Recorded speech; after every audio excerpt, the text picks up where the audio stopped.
Hello my dear student, क्या हाल चाल। I hope आप सब ठीक होंगे। एक नया वीडियो है ये 10 क्लास वाले के लिए जो इस बार 26 में एग्जाम देगा। ठीक है, वो 10 क्लास का जो सिलेबस है आपका फिजिक्स का, उसका मैं चैप्टर बाय चैप्टर क्या करेंगे, वो ऑब्जेक्टिव लिखाएंगे। चैप्टर बाय चैप्टर ऑब्जेक्टिव को आपको यहाँ डिस्कस करेंगे और एक एक क्वेश्चन को बहुत अच्छी तरह से एक्सप्लेन के साथ हम लोग समझेंगे। जो 26 में एग्जाम देने वाले है वो सारे स्टूडेंट इस चैनल में जुड़ जाइए और ये सब क्वेश्चन को देख लीजिए, क्योंकि प्रीवियस क्वेश्चन रहेगा, शॉर्ट क्वेश्चन, लॉन्ग क्वेश्चन और ऑब्जेक्टिव। तो ये तीनों चीजों को जब हम लोग सॉल्व करेंगे तो सिर्फ ऑब्जेक्टिव का आंसर क्लिक करेंगे और जो लॉन्ग क्वेश्चन है वो आपको मैं बता दूंगा कैसे लिखना है। आपके पास प्यार होगा उससे भी आप अच्छी तरह से याद कर सकते हैं। यहाँ पे जितना भी प्रीवियस ऑब्जेक्टिव है या सब्जेक्टिव है उसको बताया जाएगा, उसको एक एक करके हम लोग समझेंगे और हम लोग ये चीज भी देखेंगे कि कौन सा ऑब्जेक्टिव कब पूछा और इस बार कौन सा ऑब्जेक्टिव आने वाले हैं। ठीक है, और कौन सा ऑब्जेक्टिव कब कब पूछा। ठीक है, किसी किसी को दो बार पूछा, तीन बार पूछा, चार बार पूछा। ठीक है, तो हम लोग उसको देखेंगे। चलो हम देखते हैं। ये पहला क्वेश्चन है आपका और देख सकते हैं पहला क्वेश्चन क्या है ना। ये आपका पहला जो टॉपिक है इसका नाम प्रकाश का परावर्तन। प्रकाश का परावर्तन। ठीक है, तो प्रकाश का परावर्तन की बात करें, अगर प्रकाश के परावर्तन की बात करें तो जब प्रकाश किसी चिकनी या चमकीली सतह पर पड़ती है तो पूर्ण रूप से परिवर्तन हो जाता है, उसे प्रकाश का परावर्तन कहते हैं। और परावर्तन से रिलेटेड जितनी भी ऑब्जेक्टिव होगा उसको हम लोग देखेंगे। आप देख सकते हैं वाला ऑब्जेक्टिव का पूछा है 2017 में। 2017 में पहला क्वेश्चन क्या है आप पढ़ लिए होंगे। प्रकाश के परावर्तन के नियम से निर्धारित होता है। प्रकाश के परावर्तन के नियम से जो निर्धारित होता है वो आपतन कोण परावर्तन कोण के क्या होते हैं, बराबर होते हैं। आपतन कोण परावर्तन कोण के बराबर होते हैं ना, जैसे आपतन कोण परावर्तन कोण के बराबर होते हैं। चलो हम अगला ऑब्जेक्टिव देखते हैं कि 2 नंबर में क्या बोल रहा है। प्रकाश तरंग का उदाहरण है। प्रकाश तरंग का उदाहरण है। प्रकाश जो है विद्युत चुंबक का तरंग है, परिभाषा बता चुके थे। तो क्या ध्वनि तरंग है, तो बिल्कुल ये वाला नहीं है ना। प्रकाश क्या एक विद्युत चुंबकीय तरंग है। क्या परावैद्युत तरंग है, नहीं है, इनमें से कोई नहीं। ये वाला आंसर क्या राइट आंसर होगा। तो 1 नंबर का क्या हो जाएगा आपका ए, 2 नंबर क्या हो जाएगा आपका बी, है ना। तो आप देख सकते हैं, आप लोग भी आंसर देने की कोशिश करेंगे, है ना। पहले आप लोग मनी मन या कॉपी में लिख लेंगे इसका आंसर क्या होगा, उसके बाद मेरा सॉल्यूशन देखेंगे, जिससे आपको क्या होगा कि सवाल में कॉन्फिडेंस बढ़ेगा, सवाल को सॉल्व करने का कॉन्फिडेंस आपके अंदर आ जाएगा। तो ये सवाल है 3रा नंबर। ठीक है, देख सकते हैं 3रा नंबर क्या बोल रहा है। बोले कि दर्पण के सामने किसी भी दूरी पर स्थित वस्तु का प्रतिबिंब सीधा प्रतीत होता है। सीधा प्रतीत होता है, वहां दर्पण है। तो वहां दर्पण केवल और केवल क्या होगा, समतल होगा। केवल और केवल क्या आपका समतल होगा, है ना। वो सीधा हमेशा प्रतीत कौन दर्पण करता है, सिर्फ और सिर्फ समतल दर्पण करता है। ठीक है, तो 3 नंबर का ये राइट आंसर हो जाएगा। और चौथा नंबर हम लोग देख सकते हैं क्या बोल रहा है। चौथा नंबर, ठीक है, क्या बोल रहा है, निम्नलिखित में किस माध्यम में प्रकाश का चाल सबसे अधिक होता है। किस माध्यम में प्रकाश का चाल अधिक होता है, कांच में या पानी में, है ना, या लोहा में या निर्वात में। तो निर्वात में या शून्य में या हवा में सबसे अधिक होता है। कितना होता है, 3 × 10⁸ मीटर पर सेकेंड, है ना। और बात करें किसका, कांच का, तो कांच में जो होता है आपका 2 × 10⁸ मीटर, है ना, पर सेकेंड। और बात करें पानी का, तो पानी का था 2.25 × 10⁸ मीटर पर सेकेंड। तो सबसे ज्यादा किस में हुआ, है ना, सबसे ज्यादा किस में हुआ, निर्वात में। तो डी नंबर क्या आपका राइट आंसर हो जाएगा। डी नंबर क्या है आपका राइट आंसर हो जाएगा। इस तरह से अगला क्वेश्चन हम लोग देखते हैं। पहले यहाँ तक आप नोट कीजिए और क्वेश्चन को देख लीजिए। ये कब पूछा गया, 2 बार पूछा गया, 22 में और 20 में। 22 और 20 में पूछा था, इस बार आने वाला है। ठीक है, ये वाला भी 20 में पूछा गया है। ठीक है, और देखेंगे हम आगे जो भी क्वेश्चन पूछा हुआ है, यहाँ तक आप देख सकते हैं।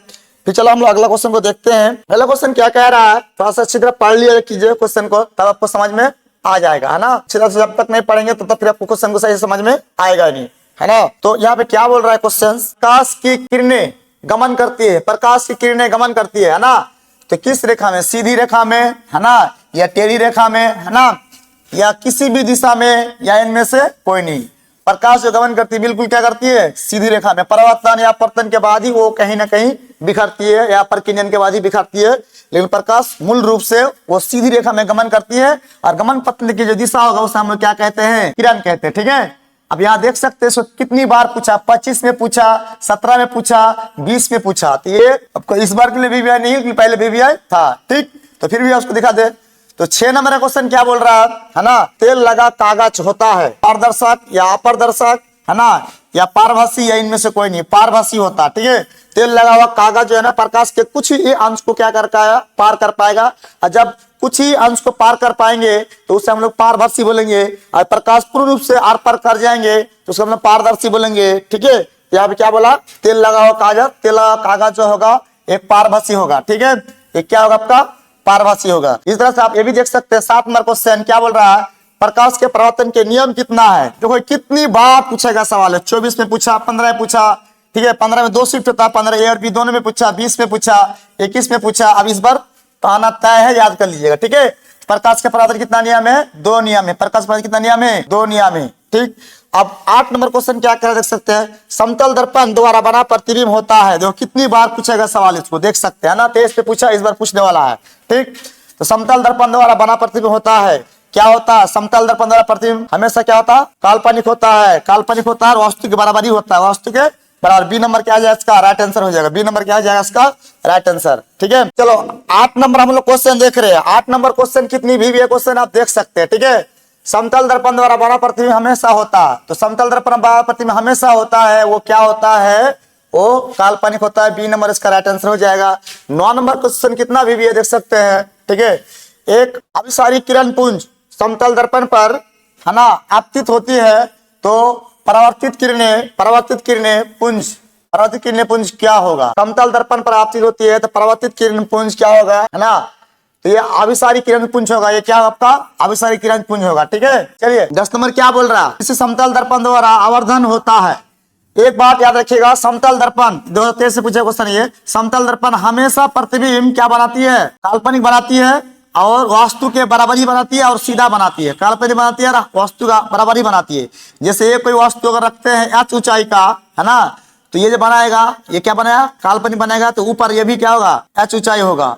ये भी किसमें होगा, मुख्य अक्ष के ऊपर है, और ये भी क्या होगा आपका मुख्य अक्ष के ऊपर होगा, दोनों प्लस होगा, है ना। जिसके कारण आवर्धन का जो फॉर्मूला होता है, प्रतिबिंब की ऊंचाई बट्टे वास्तु की ऊंचाई, तो प्रतिबिंब की ऊंचाई भी h होगा और वास्तु की ऊंचाई भी क्या होगा, h होगा, दोनों प्लस में होगा। तो कटने के बाद कितना आ जाएगा, +1, क्या आ जाएगा, +1।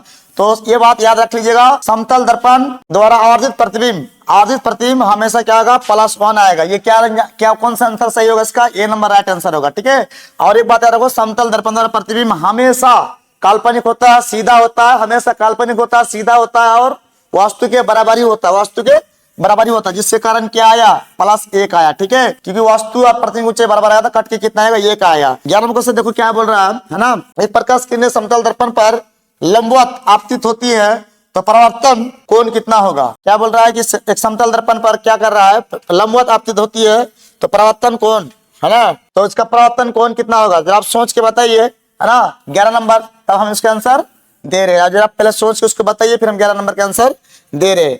आप भी थोड़ा बहुत क्या कीजिए, बताइए। चलिए 11 नंबर का आंसर क्या होगा देख सकते हैं। देखो क्या बोल रहा है, एक समतल दर्पण द्वारा प्रतिबिंब क्या होगा, है ना, लंबवत पड़ती है तो आपतित प्रकाश परावर्तन कोण कितना आएगा, तो कितना 0 डिग्री आएगा, है ना, पैरेलल गुजर 0 डिग्री आएगा, है ना। जिस तरह से समतल दर्पण जैसे होता है, जैसे आते हैं उसी दिशा में क्या होता है, लौट के वो चले जाते हैं। चलो 12 नंबर की बात करें, अगर किरणों के समूह को क्या कहते हैं, प्रकाश पुंज या किरण पुंज, तो प्रकाश पुंज भी कहते हैं, किरण पुंज भी कहते हैं। तो क्या नंबर है, क्या होगा इसका आंसर, सी नंबर। 12 का क्या हो जाएगा आपको, सी हो जाएगा। 12 का क्या हो जाएगा, सी नंबर हो जाएगा, क्योंकि किरणों के समूह को प्रकाश पुंज भी कहते हैं, किरण पुंज भी कहते हैं। 2000 कब पूछा था, 25 में पूछा था, है ना। बहुत भी क्वेश्चन आप लोग देख सकते हैं। ठीक, इस तरह 13 नंबर का क्वेश्चन क्या बोल रहा है, सूर्य से आने वाले प्रकाश पुंज निम्न में से कौन है। तो सूर्य से आने वाले प्रकाश पुंज, ये वाला क्वेश्चन भी 25 से पूछा था, है ना। और कितना अच्छा क्वेश्चन था, देख सकते हैं। सूर्य से प्रकाश किरणें जो भी आएंगे ना, बिल्कुल समांतर होकर आएंगे। क्यों समांतर होकर आएंगे, क्यों अनंत पे स्थित है। ठीक है, तो सूर्य से आने वाले प्रकाश पुंज कैसा होगा, अभिसरित होगा, नहीं, समांतर होगा। क्या होगा, समांतर होगा। अपसरित भी नहीं होगा, अभिसरित भी नहीं होगा, इनमें सभी नहीं होगा, समांतर होगा। सूर्य से आने वाले प्रकाश की किरण होगा वो हमेशा समांतर होता है, जिसके कारण वो समांतर प्रकाश पुंज का एक उदाहरण है। ठीक है, तो चलिए आप लोग यहाँ तक देख लिए होंगे, ठीक लगा लीजिए, फिर आगे हम लोग उसको देखते हैं। चलिए हम लोग ये चीज समझते हैं, प्रकाश के परावर्तन के कितना नियम है। ये सब शॉर्ट क्वेश्चन है, 2 नंबर में पूछने वाला है। ठीक है, ये वाला जानते हैं, प्रकाश परावर्तन कितना नियम है, प्रकाश पुंज किसे कहते हैं, कब पूछा, 25 में पूछा, फिर 16 में पूछा, है ना। उसका देखो क्या कह रहा है, प्रकाश के परावर्तन के नियमों को लिखे और इनमें आरेख दर्शाइए। आरेख मतलब रेखा में दर्शा, प्रकाश के परावर्तन का नियम को लिखना होगा, आरेख दर्शाना पड़ेगा। जो कितनी बार पूछा क्वेश्चन है, 22 से पूछा, ये 26 में आ सकता है, 26 में ये आ सकता है। ठीक है, आपके पास अगर आंसर है तो आप आंसर को सब याद कर ले, और आपके पास आंसर जिस क्वेश्चन का नहीं होंगे वो क्वेश्चन को लिख के मेरे कमेंट बॉक्स में कमेंट करेंगे, फिर नेक्स्ट वीडियो में उसका मैं आंसर दूंगा, लॉन्ग वाला में, शॉर्ट वाला में नहीं, लॉन्ग वाला में। शॉर्ट के आंसर मैं अभी दूंगा, लेकिन लॉन्ग क्वेश्चन जिसका भी आंसर जिसको भी नहीं आता है आराम से हमको कमेंट बॉक्स में कमेंट कीजिए, फिर हम आपको आंसर अगला वीडियो में दे देंगे, ठीक है। क्यों हमको ऑब्जेक्टिव यहाँ पे सॉल्व करना है, टाइम की बहुत कमी रहता है। चलो गोलीय दर्पण बताइए, गोलीय दर्पण से हम सवाल रिलेटेड देखेंगे कि गोलीय दर्पण में किस तरह का सवाल यहाँ पे पूछता है। तो बहुत आसान सवाल मिलेगा। पहला सवाल ये है, गोलीय दर्पण के फोकसांतर एवं वक्र त्रिज्या के बीच संबंध क्या है। फोकसांतर जो शब्द है इसका मतलब होता है फोकस दूरी, इसका मतलब क्या आपका फोकस दूरी। तो कोई भी गोलीय दर्पण उत्तल हो या अवतल हो, उनका जो संबंध होता है F बराबर R/2, F बराबर R/2। यहां से गुना करता R बराबर कितना निकल कर आएगा 2F, यानी कि यहाँ पे छोटी F लिया, छोटी R लिया, तो छोटी R बराबर कितना है आपका 2F। तो यहाँ कौन मतलब सही होगा, ये गलत ये गलत ये गलत, ये वाला क्या है आपका ये हो जाएगा, ठीक है। ये फॉर्मूला कभी 2 नंबर में 5 में पूछता प्रूफ करने के लिए, ठीक है। चलिए अगला 2 नंबर क्वेश्चन देखते हैं। क्या बोल रहा है कि किसी बीम का मतलब होता है तो वस्तु, बीम का मतलब क्या होता है आपका वस्तु। किसी बीम का अवतल दर्पण द्वारा बना प्रतिबिंब आभासी सीधा तथा बड़ा, आभासी सीधा तथा बड़ा पाया गया है तो वस्तु की स्थिति कहाँ होगा। मैंने आपको बताया था, देखो 24 साल इसमें पूछा था, देखो कैसे मैंने बताया था, सारे के सारे हम ऑफलाइन बता चुके हैं, है ना। अवतल दर्पण में कितना कंडीशन है जी, 6 कंडीशन है प्रतिबिंब परत करने का। और यह मुख्य फोकस अगर है, फोकस इधर जहां भी वस्तु को रखते थे तो सारे के सारे प्रतिबिंब वास्तविक मिलता था। क्या मिलता था, वास्तविक मिलता था। और फोकस और ध्रुव के बीच रखते थे तो काल्पनिक और बड़ा और सीधा मिलता था। तो यहाँ पे क्वेश्चन क्या बोला कि स्थिति को कहाँ रखना चाहिए, जो हम प्रतिबिंब कैसा मिले, आभासी सीधा तथा बड़ा, तीनों होना चाहिए। तो यहाँ रखेंगे तो यहाँ काल्पनिक और सीधा और बड़ा बनेगा, ठीक है। तो इसका राइट आंसर क्या आ जाएगा, ध्रुव और किसके बीच, फोकस के बीच, ध्रुव और फोकस के बीच, मुख्य फोकस और ध्रुव के बीच। मुख्य फोकस और ध्रुव कहाँ है, देखिए दर्पण के ध्रुव तथा मुख्य फोकस के बीच। तो क्या नंबर, कौन सा नंबर सही होगा इसका, डी नंबर सही होगा। कौन सा नंबर सही होगा इसका, डी नंबर, ठीक है। चलिए 3 नंबर देख रहे हैं, देखिएगा क्या बोल रहा है कि काल्पनिक आभासी प्रतिबिंब होता है, ठीक है। काल्पनिक आभासी प्रतिबिंब होता है वो सीधा होता है, उल्टा होता है, ये भी सीधा दोनों इनमें से कोई नहीं, बिल्कुल क्या होता है, सीधा होता है। काल्पनिक प्रतिबिंब हमेशा क्या होता है, सीधा होता है, ठीक है। काल्पनिक प्रतिबिंब हमेशा क्या होता है, सीधा होता है। 4 नंबर क्वेश्चन क्या बोला है कि सरल सूक्ष्मदर्शी, इसको हम सिंपल माइक्रोस्कोप बोलते हैं। सरल सूक्ष्मदर्शी में क्या होता है, अवतल दर्पण, उत्तल दर्पण, अवतल लेंस, उत्तल लेंस। हाँ जी, उत्तल लेंस होता है। ये 15 पूछा गया सवाल है, ठीक है। ये डी नंबर इसका राइट आंसर। कोई भी सूक्ष्मदर्शी जो होगा ना जी, सिंपल माइक्रोस्कोप, तो वहां पे एक सिंपल सा कौन सा लेंस ना, उत्तल लेंस का प्रयोग होता है, उत्तल लेंस का प्रयोग होता है। उत्तल लेंस, सिंपल उत्तल लेंस ही क्या कहलाएगा, सिंपल माइक्रोस्कोप कहलाएगा, ठीक है। चलो 5 नंबर क्वेश्चन कितना भी आया है, 24 में 17 में पूछा था। बोला कि हजामती मतलब दाढ़ी उड़ी बनाने के लिए, हजामती के लिए किस दर्पण का उपयोग किया जाता है। तो आपको कौन सा दर्पण होगा, अवतल दर्पण। उत्तल दर्पण क्यों नहीं होगा, उत्तल दर्पण वस्तु का प्रतिबिंब बनाएगा, हमेशा छोटा बनाएगा, छोटा बनाएगा तो देखने में क्या कठिनाई होगी, जिसके कारण ये अवतल दर्पण का उपयोग करते हैं, ना कि समतल ना कि उत्तल, ठीक है। हजामती के रूप में अवतल दर्पण प्रयोग किया जाता है, ठीक है। चलो 5 नंबर हम लोग देख लिए, अगला हम देखते हैं। चलिए भी क्वेश्चन भी आया है, देखो कब पूछा था, 2017 में पूछा था, अभी पूछा नहीं है, ये पूछ सकता। सर्च लाइट का परावर्तक सतह, कोई भी लाइट होता ना तो लाइट में उसका परावर्तक सतह होता है, तो वो सतह कैसा होता है। सर्च लाइट मतलब जो खोजने के लिए, कोई सामान खोजने के लिए लाइट का जो प्रयोग करते हैं उसे क्या कहते हैं, सर्च लाइट कहते हैं। और सर्च लाइट में प्रकाश को एक जगह जमा करना होता है, और एक जगह जमा करने के लिए इसके हम अवतल दर्पण का प्रयोग करते हैं, अवतल दर्पण का प्रयोग करते हैं। कहाँ जी, उत्तल है कि अवतल है, अवतल है ना। तो सर्च लाइट में अवतल दर्पण का प्रयोग होता है। देखो यहाँ पे कैसे होता है, जैसे एक अवतल दर्पण अगर है ना, प्रकाश की किरणें बहुत सारे ऐसे आएंगे, इस सतह पड़ेंगे ना, पढ़ने के बाद क्या करेगा, मुख्य फोकस पर क्या करेगा, जमा करेगा, इनकी एक जगह में जमा करता हुआ मालूम होगा, जिसके कारण सर्च लाइट का जो परावर्तक सतह होता है वो अवतल होता है, वो अवतल होता है। अगला, ठीक है, 7 नंबर क्वेश्चन है, दंत विशेषज्ञ किस दर्पण का उपयोग मरीजों के दांतों का बड़ा प्रतिबिंब है ना देखने के लिए करता है। मतलब ये समझिए कि दांत का जो डॉक्टर से वो दांत को देखने के लिए है ना जो दर्पण प्रयोग करता है, तो कौन सा दर्पण होगा, क्योंकि दांत को छोटा सा चीज को बड़ा कर देखना होता है, तो हमेशा क्या होगा, अवतल दर्पण होगा। अब सवाल है कि उत्तल क्यों नहीं होगा, है ना, असमतल क्यों नहीं होगा, तो इसके पीछे रीजन है। क्या रीजन है बताते पहले। अवतल दर्पण एक ऐसा दर्पण है जिसमें प्रतिबिंब छोटा बड़ा है ना सब कुछ बना सकते हैं, और उत्तल दर्पण तो हमेशा प्रतिबिंब क्या बनाएगा, छोटा बनाएगा। उत्तल दर्पण हमेशा प्रतिबिंब छोटा ही बनाएगा, वस्तु से छोटा ही बनाएगा। वस्तु अगर मान के चलिए 2 मीटर का है या 2 सेंटीमीटर का है, तो उसका प्रतिबिंब मैक्सिमम 1 सेंटीमीटर का बना पाएगा, ठीक है। और समतल दर्पण क्या होगा, वो हमेशा प्रतिबिंब बराबर ही बनाएगा, जितना छोटा है उतना ही बनाएगा। 10 का तो 10 सेंटीमीटर कोई वस्तु है तो 10 सेंटीमीटर का ही क्या बनाएगा, प्रतिबिंब बनाएगा, जिसके कारण ना ही समतल का होगा और ना ही उत्तल का होगा, हमेशा अवतल दर्पण। क्योंकि जब छोटे छोटे चीजों को देखना होता है दांत में तो लेंस लगाया जाता है, दर्पण लगाया जाता है, जिसके कारण वो छोटे चीज को बड़ा करके दिखा जा सके। आपको मेरा बात समझ में आया होगा, ठीक है, जो इसका पीछे का कारण क्या है।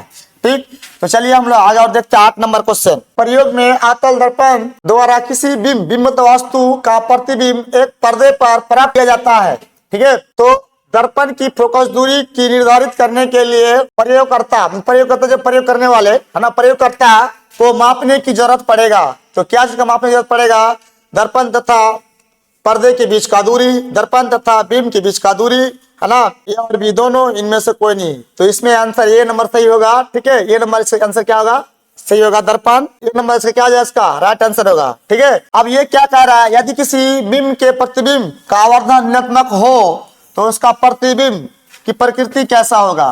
देखिए आवर्धन का जो फॉर्मूला होता है, ठीक है, आवर्धन का जो फॉर्मूला होता है m बराबर प्रतिबिंब की ऊंचाई, ठीक है, प्रतिबिंब की ऊंचाई बट्टे वस्तु की ऊंचाई या बिंब की ऊंचाई, ज्यादा इसमें बिंब बोलते हैं, है ना, वस्तु की ऊंचाई।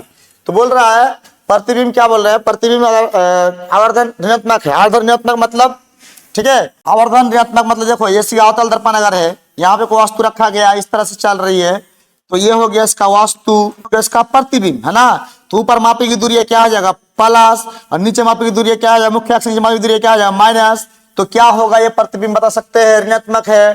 तो ये प्रतिबिंब कैसा होगा, वास्तविक और उल्टा, वास्तविक और उल्टा। तो यहाँ पे क्या लिखा हुआ, वास्तविक और क्या दिया, उल्टा, वास्तविक और उल्टा, है ना, वास्तविक उल्टा बनेगा ये। ठीक, चलो हम लोग 10 नंबर देखते हैं। आप भी थोड़ा सा रोक के क्या कीजिए, आंसर देने की कोशिश कीजिए, ताकि आपको भी, है ना, ये चीज अच्छी तरह समझ में आए और एग्जाम हॉल में कोई भी कंफ्यूजन ना रहे। अब अगला क्वेश्चन देख सकते हैं 10 नंबर। 10 नंबर क्या बोल रहा है कि निम्नलिखित में कौन उत्तल दर्पण की फोकस दूरी है जिसकी औसत त्रिज्या 32 सेंटीमीटर है।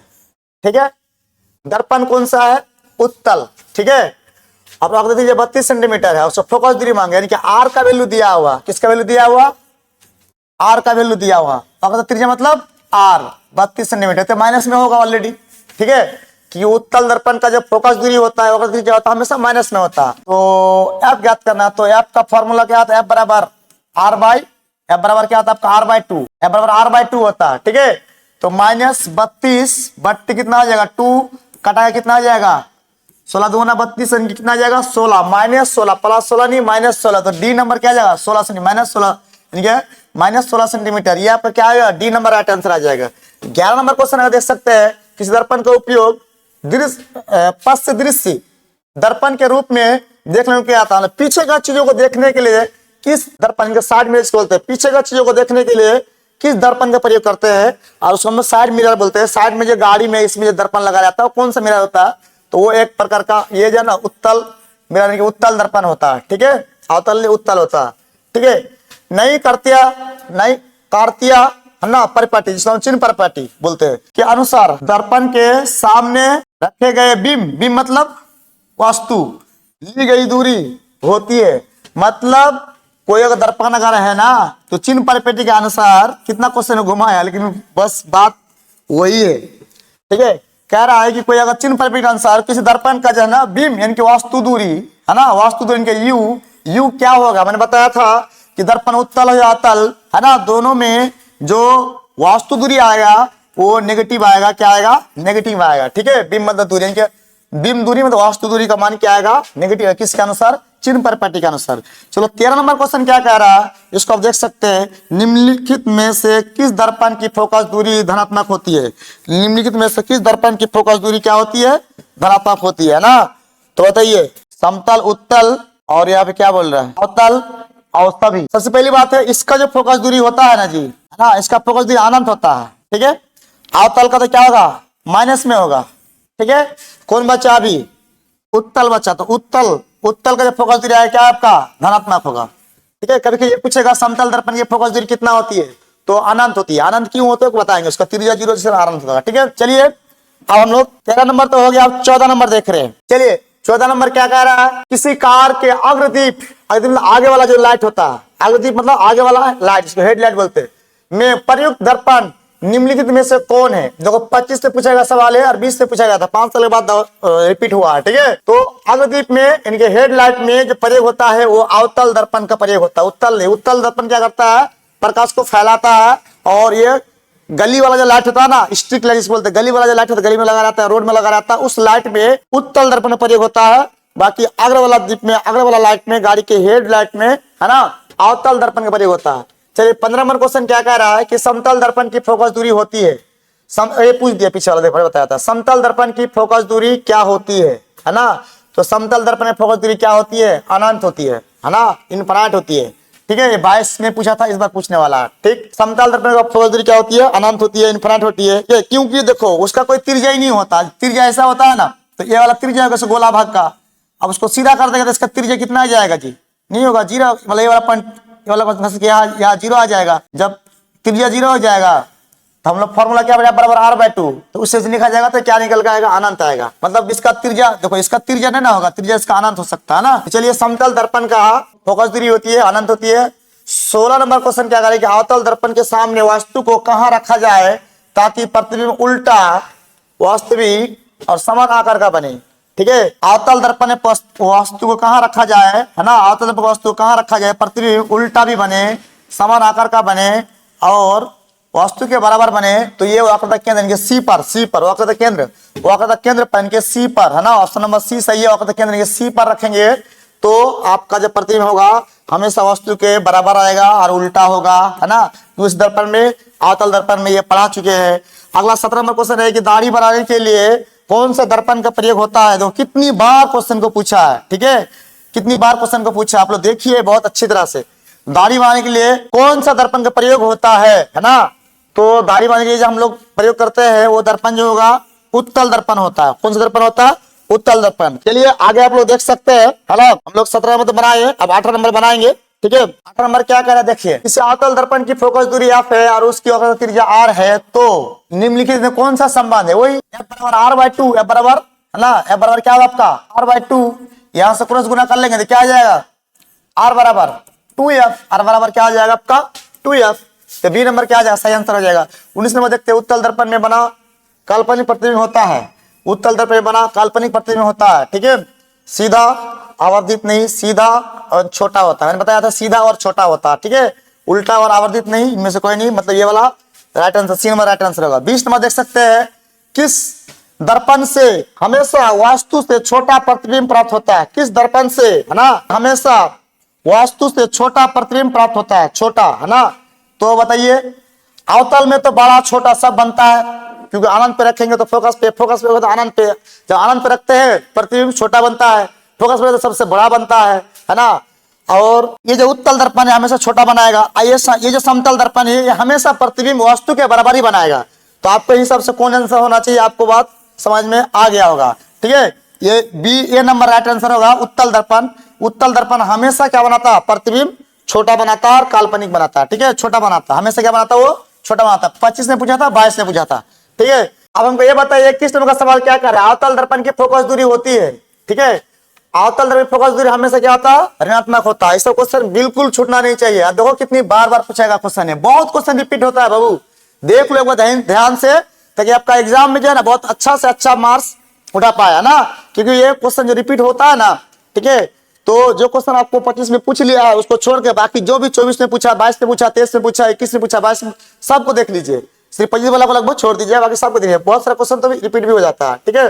चलो 22 नंबर क्या बोल रहा, गोलीय दर्पण प्रवर्तक सतह पृष्ठ की वृत्ताकार सीमा, है ना, रेखा का व्यास क्या कहलाता है, उसका दर्पण का मुख्य फोकस, वक्रता त्रिज्या, गोलीय दर्पण का दावरक, गोलीय दर्पण का दावरक, डी नंबर सही आंसर हो जाएगा इसका, ठीक है। डी नंबर से क्या आ जाएगा, सही आंसर हो जाएगा, है ना। 18 में पूछा गया क्वेश्चन, इधर पूछा नहीं है, पूछ सकते हैं इधर, देख सकते हैं 23 नंबर क्वेश्चन कितना अच्छा कब कब पूछेगा देख सकते हैं। 2023, 25, ठीक है, 20, 22, 21, इसलिए बोल रहे क्वेश्चन रिपीटिंग बहुत होता है, ठीक है। क्वेश्चन बहुत बार बार, कुछ क्वेश्चन को बहुत बार बार पूछा जाता है। तो दर्पण सूत्र सबको पता है कि क्या 1/v + 1/u बराबर 1/आप, तो क्या ये नंबर सही आंसर होगा, ये गलत हो जाएगा, माइनस से ये भी गलत हो जाएगा, ये भी गलत हो जाएगा, ये वाला सही आंसर है, ठीक है। चलिए 24 नंबर क्वेश्चन क्या कर रहा है, गोलीय दर्पण की फोकस दूरी 20 सेंटीमीटर है, कितना, +20 सेंटीमीटर है, तो गोलीय दर्पण कैसा होगा, अरे प्लस में है ना फोकस दूरी, प्लस में है ना, सिर्फ प्लस देखो तो अवतल होगा, बस बात खत्म। ठीक है ना। चलिए हम लोग 25 नंबर देखते हैं क्वेश्चन। 25 नंबर क्वेश्चन क्या कहता है, किस दर्पण की फोकस दूरी चिन्ह की परिपट्टी के अनुसार ऋणात्मक मानी जाती है। किस दर्पण की फोकस दूरी चिन्ह परिपट्टी के अनुसार ऋणात्मक मानी जाती है ना। तो किस दर्पण का, ऋणात्मक है ना, अवतल दर्पण का। ठीक है, अवतल दर्पण का मानी जाती है किसके अनुसार, चिन्ह परिपट्टी के अनुसार है ना। और उत्तल का क्या माना जाता है, धनात्मक माना जाता है। चलो, अवतल दर्पण में है ना आवर्धित काल्पनिक प्रतिबिंब बनने के लिए, आवर्धित काल्पनिक प्रतिबिंब बनने के लिए वस्तु को कहाँ रखा जाता है, वस्तु को कहाँ रखा जाता है। अवतल दर्पण में आवर्धित काल्पनिक रखने बनने के लिए वस्तु कहाँ रखा जाएगा, मुख्य फोकस और ध्रुव के बीच। कहाँ, फोकस और ध्रुव के बीच। तो ये नंबर क्या होगा, सही आंसर होगा, है ना। चलिए 27 नंबर क्या क्वेश्चन है, निम्नलिखित में से किस दर्पण द्वारा किसी वस्तु का आभासी प्रतिबिंब है ना मिल सकता है। किस दर्पण द्वारा आभासी प्रतिबिंब मिल सकता है, समतल दर्पण से, उत्तल दर्पण से, अवतल दर्पण से, इनमें से सभी से। देखो इसमें भी मिलेगा, इसमें भी मिलेगा, इसमें भी मिलेगा, इनमें से सभी मारना पड़ेगा। देखो क्वेश्चन कितना घुमाया, 23 में पूछा गया है, 23 26 में जरूर आएगा ही आएगा ये वाला ऑब्जेक्टिव में। ठीक है, चलिए आगे हम लोग देखते हैं फिर। चलिए, फोकस दूरी 20 सेंटीमीटर, अवतल दर्पण की औसत त्रिज्या क्या होगा, है ना। यानी कि क्या दिया है, फोकस दूरी एफ दिया हुआ है, एफ का मान कितना दिया जी, 20 सेंटीमीटर। कितना सेंटीमीटर, 20 सेंटीमीटर। तो हमें क्या ज्ञात करना होगा बताइए, आर ज्ञात करना होगा, है ना। तो अभी क्या फॉर्मूला होता है, एफ बराबर आर बाई टू, एफ बराबर कितना, आर बाई टू।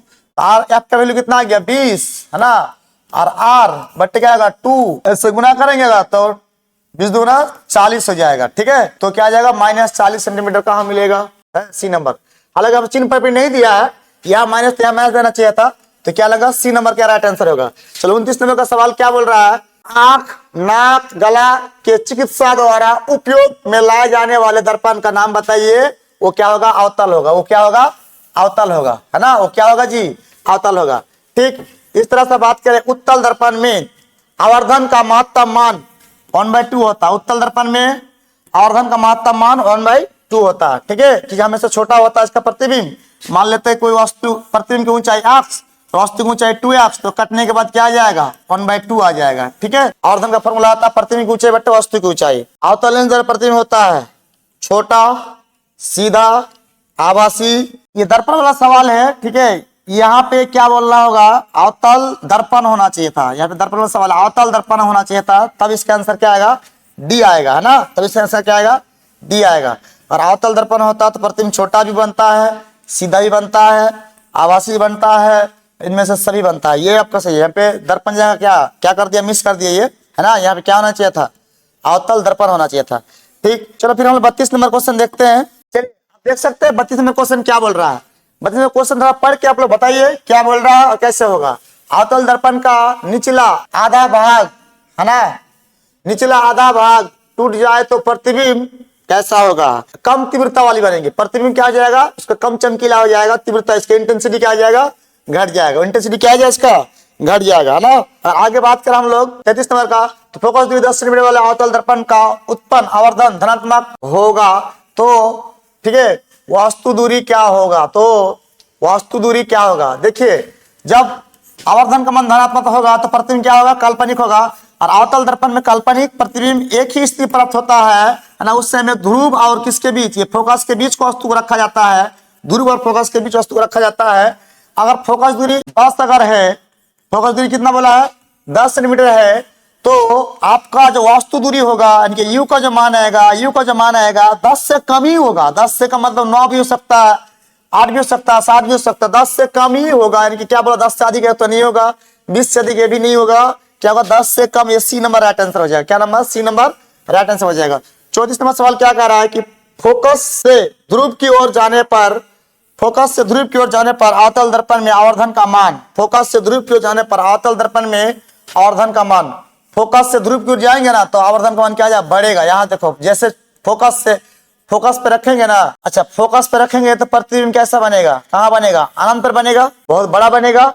ठीक है, फोकस पे रखेंगे अनंत पर बहुत बड़ा बनेगा। और फोकस से ध्रुव की ओर जाएंगे तो प्रतिबिंब बड़ा बनेगा, लेकिन वो अनंत से छोटा बनेगा, तो इसका आवर्धन का मान क्या हो जाएगा, प्रतिबिंब क्या छोटा हो जाएगा, प्रतिबिंब थोड़ा छोटा हो जाएगा तो इसका मान क्या होगा, घटेगा, है ना। इसका क्या होगा, आपका घटेगा।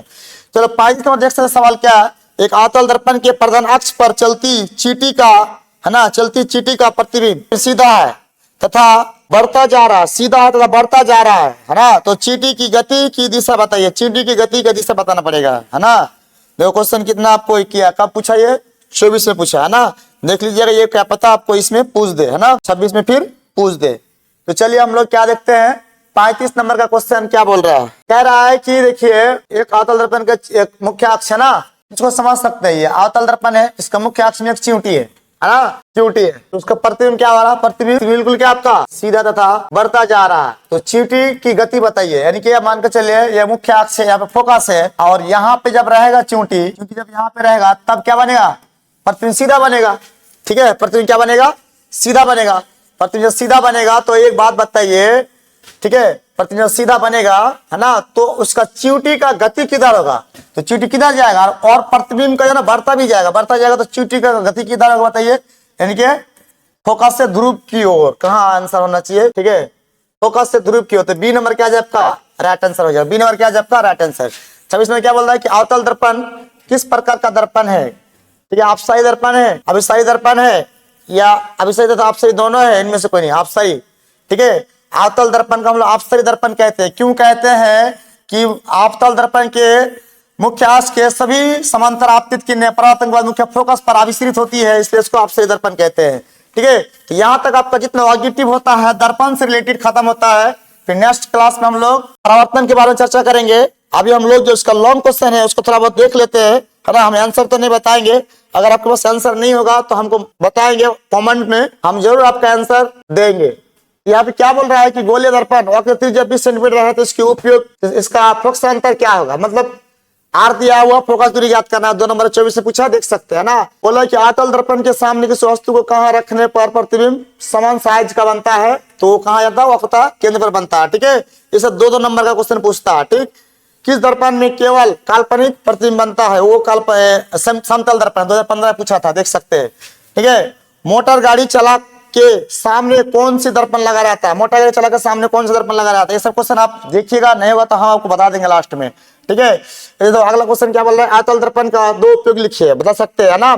उत्तल दर्पण तथा अवतल दर्पण के 3 उपयोग को लिखना है, ये भी बता सकते हैं। तो कब कब पूछा, देखो 24 में पूछा, और अभी ये इस बार पूछ सकता है। अगला क्या बोल रहा है कि गोलीय दर्पण के कितने प्रकार होते हैं, है ना, 2 प्रकार होता है, उत्तल अवतल, इसका बात करना था। गोलीय दर्पण के फोकस दूरी को परिभाषित करें, 17 में पूछा था। अवतल दर्पण और उत्तल दर्पण में क्या अंतर है, आसपास का 17 में पूछा था, देख सकते हैं। अवतल दर्पण में फोकस दूरी एफ और वक्र त्रिज्या आर के बीच संबंध ज्ञात करना होगा। ठीक, आवर्धन किसे कहते हैं, प्रतिबिंब की ऊंचाई तथा वस्तु की ऊंचाई का अनुपात को क्या कहते हैं, आवर्धन कहते हैं। ठीक है, तो ये सारे क्वेश्चन है, आप देख सकते हैं, है ना। इनमें से कोई भी एक क्वेश्चन ऐसा है जो उसके पास, आपके पास अगर इसका आंसर नहीं है तो कमेंट सेक्शन में क्वेश्चन लिख के बताएंगे या नंबर लिख के बताएंगे, हम जरूर आपका कमेंट का रिप्लाई देंगे और भी आंसर के साथ। ठीक है, तो देखो ये दर्पण सूत्र को सिद्ध करने वाला लॉन्ग क्वेश्चन में 2022 में पूछा था, फिर 24 से पूछा था, फिर 2026 में आएगा ही आएगा, देख सकते हैं। ठीक, इस तरह से अवतल दर्पण की फोकस दूरी को परिभाषित करें। अवतल दर्पण का जो फॉर्मूला आता है बराबर r/2, यानी कि r बराबर 2f, इसको सिद्ध करना पड़ेगा, है ना। तो इस तरह से जितना भी क्वेश्चंस है आप, मैंने आपको दिखा दिया, इनमें से किसी का आंसर नहीं है तो आप हमको कमेंट सेक्शन में बताएंगे, हम वो वाला आंसर आपको जरूर देंगे। अब हम लोग नेक्स्ट वीडियो में जाएंगे, नेक्स्ट वीडियो में जाएंगे प्रकाश का अपवर्तन, प्रकाश का अपवर्तन को लेकर आएंगे, प्रकाश का अपवर्तन को लेकर आएंगे। तो चलिए आज हम लोग यहाँ तक रखते हैं, फिर नेक्स्ट वीडियो के लिए इंतजार कीजिए, क्योंकि ये प्रकाश का परावर्तन से कई गुना इंपोर्टेंट है, प्रकाश का अपवर्तन, माना नेत्र वगैरह। ठीक है, तो चलो हम लोग मिलते हैं फिर नेक्स्ट वीडियो में, तब तक के लिए जय हिंद।